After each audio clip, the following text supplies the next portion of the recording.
Salut les Anacalypsiens, bienvenue dans cette nouvelle vidéo d'Anacalypsie. Donc aujourd'hui, petite vidéo comme vous avez pu voir dans le titre, qui se nomme Comment j'aimerais voir le retour de Bray Wyatt. Alors, je sais pas si le titre s'appellera vraiment comme ça, mais bref, c'est le sujet de la vidéo. Du coup, comme vous avez pu voir, enfin si vous avez vu la vidéo de la semaine dernière où je faisais un peu la liste des catcheurs et catcheuses que j'aimerais le plus revoir à la WWE, euh, du coup, j'avais fini par Bray Wyatt, puisque c'est le catcheur que j'ai le plus envie de revoir à la WWE. Voilà, j'ai vraiment du mal à cette heure-là à dire WWE. Du coup, on va commencer cette vidéo, et avant, j'ai besoin de vous parler d'un autre show. Ce show, ce sont les Survivor Series 2014. Euh, et il y a un YouTuber qui s'appelle Mr. Hawkin, euh, qui a fait une vidéo qui s'appelle Pourquoi Survivor Series 2014 a marqué l'histoire de la WWE. Donc je vous mettrai le lien de la vidéo en description. Alors je vais pas faire la même vidéo que lui, parce que de toute façon lui il raconte le show et pourquoi ça a marqué l'histoire, notamment en se concentrant beaucoup sur le main event qui est ce qui m'intéresse. Donc moi je vais en faire une petite synthèse de ce match, de ce main event, là où Mr. Hawkin a fait une vidéo excellente pour décrire un peu ce main event. Donc, si vous voulez voir plus en détail ce qui s'est passé pendant ce main event, n'hésitez pas à aller le voir. Parce que je l'ai vu ce match, mais il y a 2-3 semaines pour le plaisir. Et du coup, bah, j'ai plus forcément en détail qui a éliminé qui, à quel moment, comment.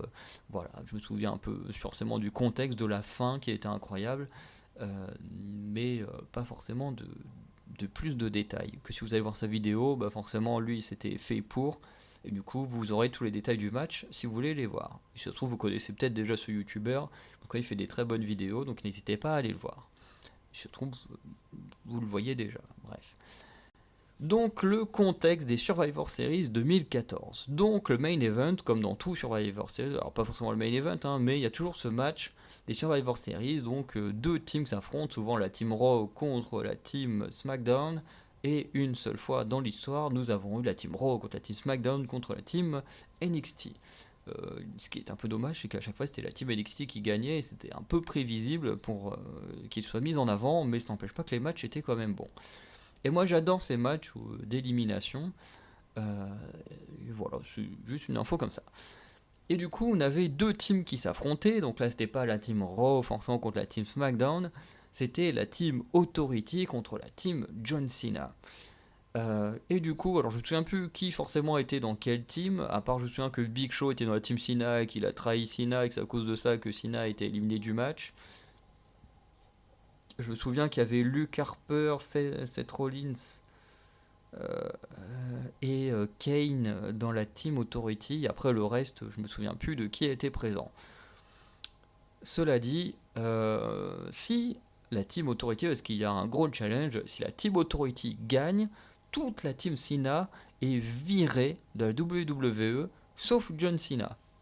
Donc voilà, faut se battre pour garder son job. Du côté de la Team Cena, voilà. Même si on se doute bien que c'est une storyline, donc les mecs auraient été virés, ils seraient revenus 2 mois plus tard en mode on a été rembauchés, alors qu'en fait ils ont jamais été réellement virés, quoi, c'est juste dans les storylines. Et si la Team Cena gagne, du coup, The Authority est déchu de son pouvoir. Et du coup, c'est tout l'enjeu du match. Et du coup, on va avoir deux teams qui vont énormément s'affronter, qui va être très bien, plus on s'approche de la fin, mieux c'est.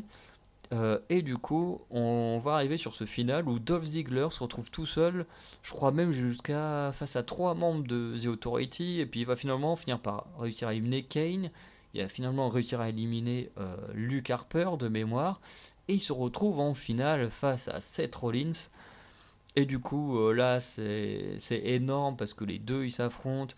Seth Rollins a clairement le dessus, et il tente, à chaque fois, Dolph Ziggler, il se dégage, il survit au combat.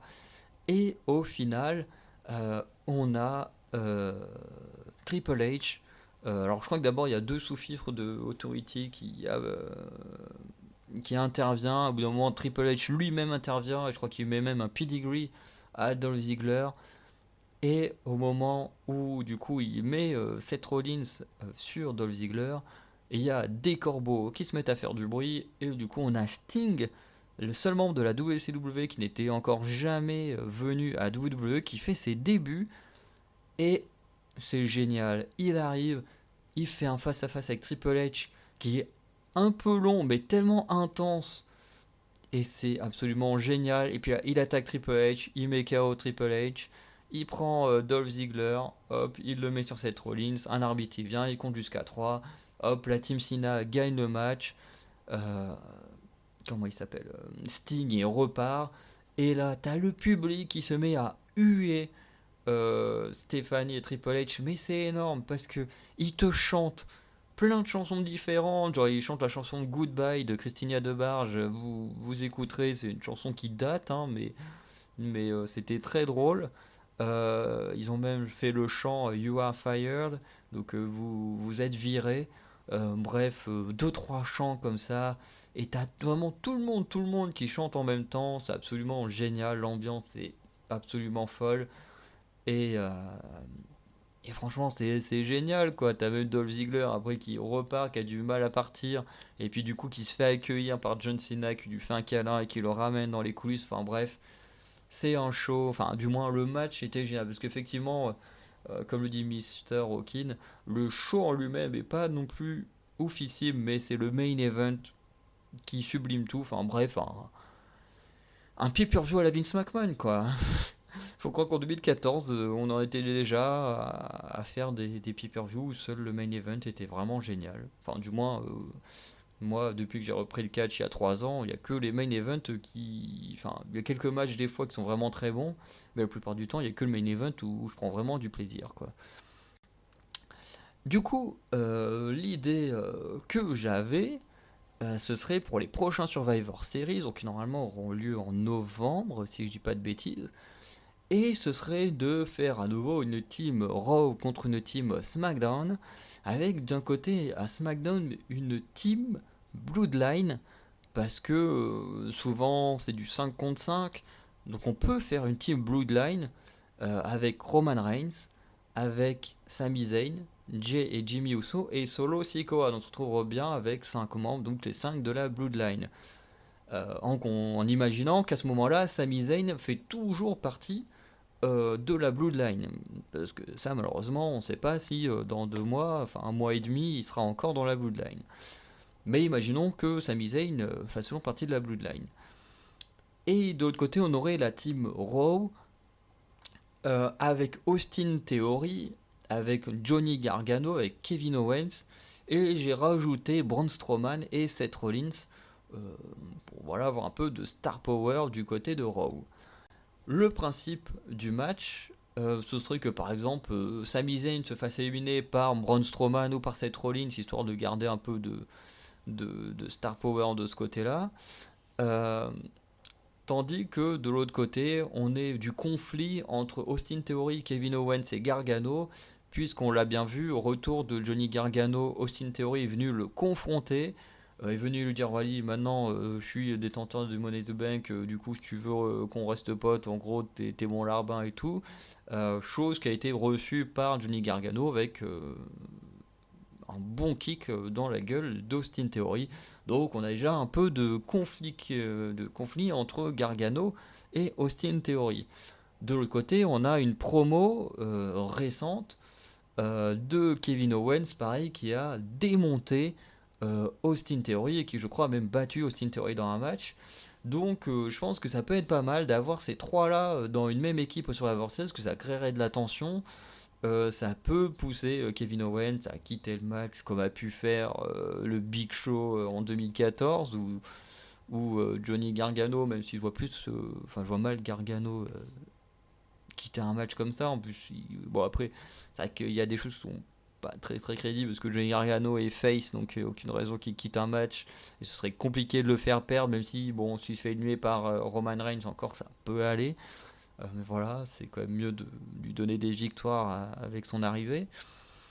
Mais voilà, ce serait intéressant voilà, que Kevin Owens et Gargano voilà, puisse se faire éliminer, ou Gargano pourrait être éliminé sur un roll-up à cause d'Austin Theory qui le dérange, voilà, parce que les deux s'entendent plus. Enfin, bref, ça pourrait être intéressant.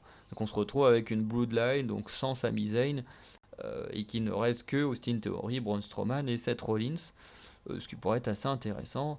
Et là, pareil, pour éliminer Seth Rollins et Braun Strowman, il pourrait y avoir des choses très intéressantes. Notamment Braun Strowman et Seth Rollins pourraient éliminer les Usos, ce qui pourrait être vachement cool. Parce que si tu te fais éliminer par Seth Rollins ou Braun Strowman dans un bon combat, bah voilà, ça te rabaisse pas, tu restes quand même fort face à des monstres pareils.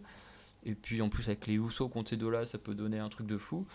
Mais ils pourraient les éliminer, mais que quand même ils interviennent et fassent par exemple un décompte à l'extérieur pour Braun Strowman, comme c'était déjà arrivé avec Nia Jax quand Lana avait gagné les Survivor Series, où Nia Jax et Bianca Belair se battaient avec du ring, n'avaient pas eu le temps de revenir.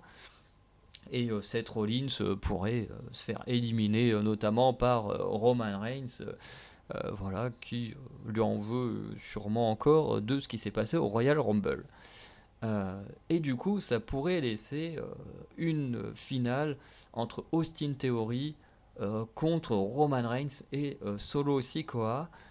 Et ce serait très intéressant que Austin Theory arrive à battre Solo Sikoa, histoire de se retrouver en face à face avec Roman Reigns. Comme c'est arrivé en 2014, où il ne restait plus que Seth Rollins et Dolph Ziggler, ici il ne resterait plus que Austin Theory et Roman Reigns.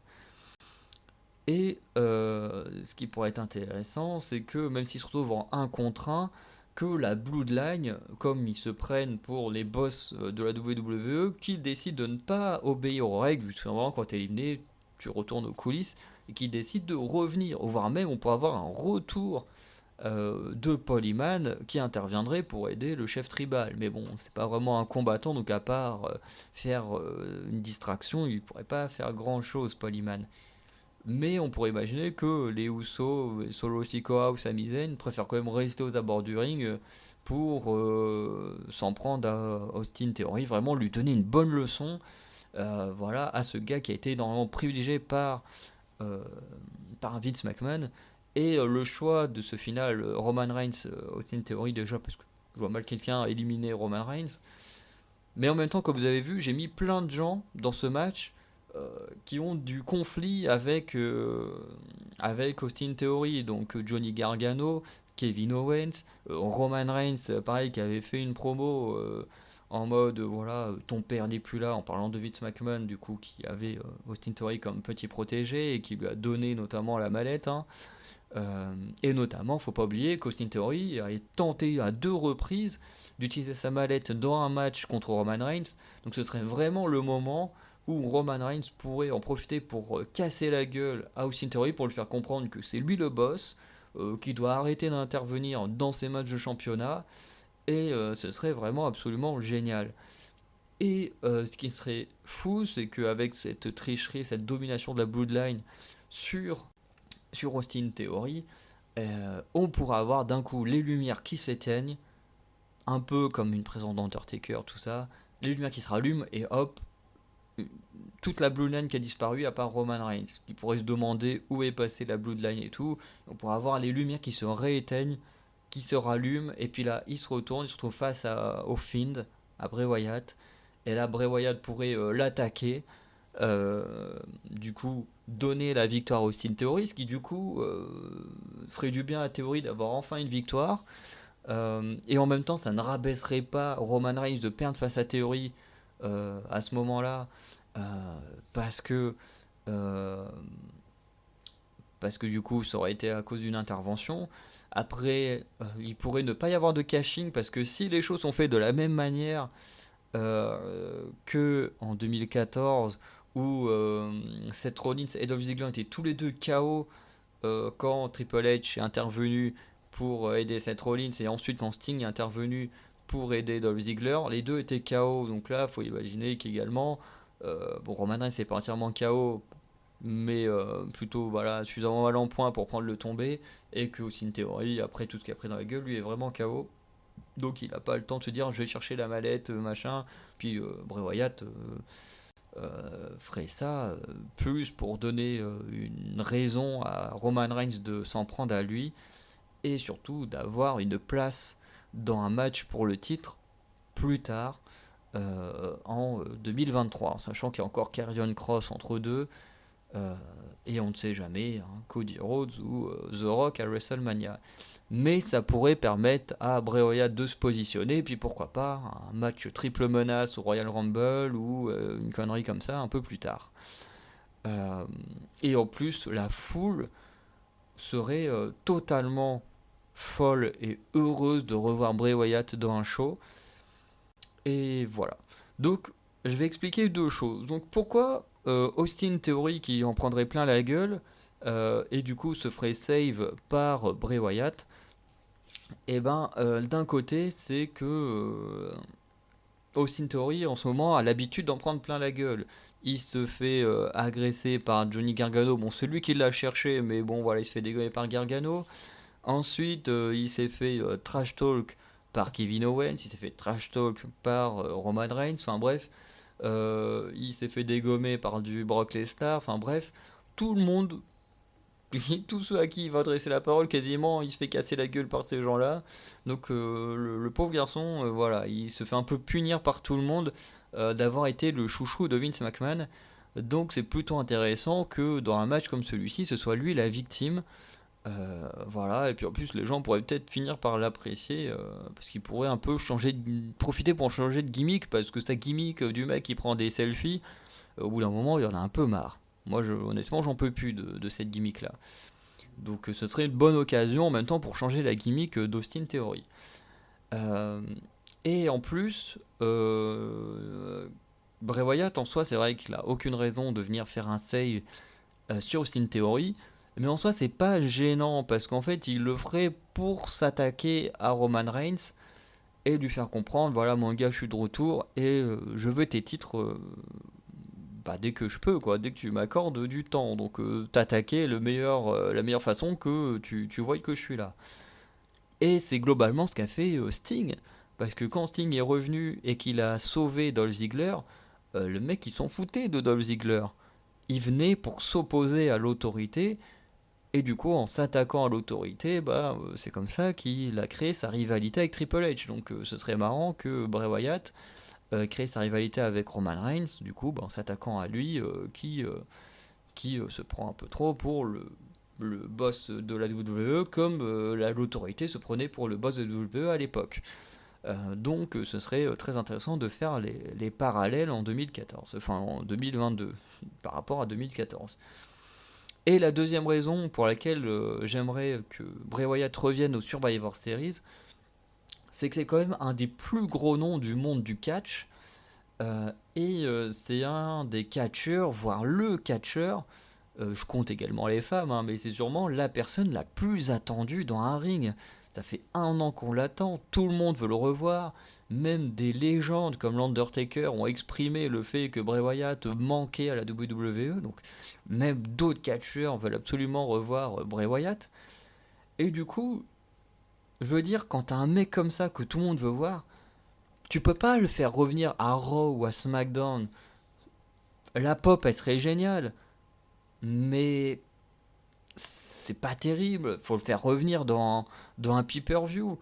Et quitte à le faire revenir dans un pay-per-view, tu le fais pas revenir au Money in the Bank ou à Extreme Rules. Enfin, tu le fais revenir dans un show majeur. Et qu'est-ce qu'on a comme show majeur? Bah, WrestleMania, donc les Big Four, hein, WrestleMania, SummerSlam, Royal Rumble et, euh, et les Survivor Series.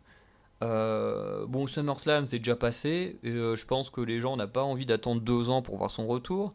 Pareil pour WrestleMania, enfin juste avoir un retour à WrestleMania, ce serait dommage, ce serait mieux qu'il ait un match à WrestleMania en 2023. Ce qui laisse plus que les Survivor Series et le Royal Rumble. Le Royal Rumble, honnêtement, je suis pas trop fan d'un retour du film en Royal Rumble. Parce que tu te dis, ok, si le mec il revient dans le Royal Rumble, comment tu fais pour l'éliminer? Le mec c'est un putain de monstre. Donc soit tu le fais revenir, tu le fais gagner aussitôt, qui sont clairement les victoires que je déteste. Et en plus il doit choisir un champion, bah de toute façon il n'y a que Roman Reigns, hein, donc voilà. Et voilà, c'est un truc qui me dérange normalement, les gens qui reviennent au Royal Rumble et qui le gagnent aussitôt. Honnêtement, moi ça me dérange. Et en plus, tu dis, bah s'il faut l'éliminer, qui va l'éliminer? En plus, au moment de son retour, enfin, tu fais revenir un gros monstre et tu l'élimines aussitôt, ce serait vraiment n'importe quoi. Enfin, bref. Ou alors, faudrait qu'ils se mettent à 10. Enfin, j'exagère, mais voilà, faudrait qu'ils se mettent à plusieurs pour éliminer Bray Wyatt. Un peu comme avec Homos, ils avaient fait, ils se étaient mis à 4 ou 5 pour éliminer Homos. Mais voilà, j'imagine pas vraiment un retour de Bray Wyatt au Royal Rumble. Donc il reste plus que les Survivor Series, comme Big Four, où pourrait faire un retour un catcheur. Et c'est pour ça que j'ai pensé à ce parallèle avec les débuts de Sting en 2014 et avec la position qu'a actuellement Austin Theory. Je me suis dit que essayer de recréer un match avec une tension incroyable et tout aussi bien qu'en 2014, mais qu'au lieu que la fin de match ce soit un public qui hue à mort et chante pour s'en prendre à un clan Hill, et ben là ce serait génial, juste que le public explose de joie pour le retour d'un homme qu'on attend depuis déjà un an. Donc ce serait vraiment, pour moi ce serait vraiment génial de voir ça. Donc voilà, on va arrêter la vidéo là, parce qu'elle est un petit peu longue comme celle de la semaine dernière, mais voilà, j'espère que vous l'aurez quand même vu en entier. Donc, dites-moi vous ce que vous en pensez. Si, alors je sais très bien qu'il y a des petits défauts dans ce que j'ai raconté dans le match, je le sais très bien, hein, c'est pas parfait, c'est juste des petites idées comme ça qui me sont venues en tête et que je voulais absolument partager avec vous. Mais n'hésitez pas à me dire ce que vous en pensez. N'hésitez pas à aller voir la vidéo de Monsieur Hawking si vous n'avez jamais vu, c'est Survivor Series 2014, ou aller directement voir le match hein, en entier, c'est vraiment génial. Et voilà, dites-moi vraiment ce que vous en pensez. Sinon, dites-moi comment est-ce que vous aimeriez voir Bray Wyatt revenir, face à qui en rivalité, enfin bref. N'hésitez pas à me dire tout ça. Sinon, on se retrouve très prochainement pour des vidéos autour de NXT 2.0 parce que j'ai l'intention de chroniquer NXT 2.0 parce qu'à part Total Catch, il n'y a personne d'autre qui le fait. Et j'avoue que c'est le seul show que moi je peux suivre avec le WWE Network et que bah, j'aimerais bien parler d'un show moi-même. Et comme je regarde pas EW, que Raw SmackDown je vais pas le regarder, que je vous parle que des pay-per-view, donc ça vous fait qu'une seule vidéo par mois, je me dis que j'aimerais bien parler un peu d'NXT 2.0, voilà, sans copier les autres, hein, voilà, mais j'aimerais bien en parler. Donc je ne sais pas encore quand je vais commencer à le faire, mais en tout cas prochainement je commencerai à parler de NXT 2.0 en vidéo. Si ce n'est pas déjà fait, mais je pense que je commencerai après cette vidéo. Sinon, il y aura une vidéo sur le show Extreme Rules. Et puis bah sinon, on se retrouve sur nos autres chaînes YouTube, hein, voilà, parce que ça aussi ça prend du temps de gérer toutes les chaînes. Et du coup, vous aurez tous les liens des autres chaînes en description. Et sinon, bah, je vous dis à très bientôt pour de nouvelles vidéos. Et n'hésitez pas voilà, à dire en commentaire si vous avez aimé ou pas. Voilà, mettre un pouce bleu et tout. Bon, allez, ciao.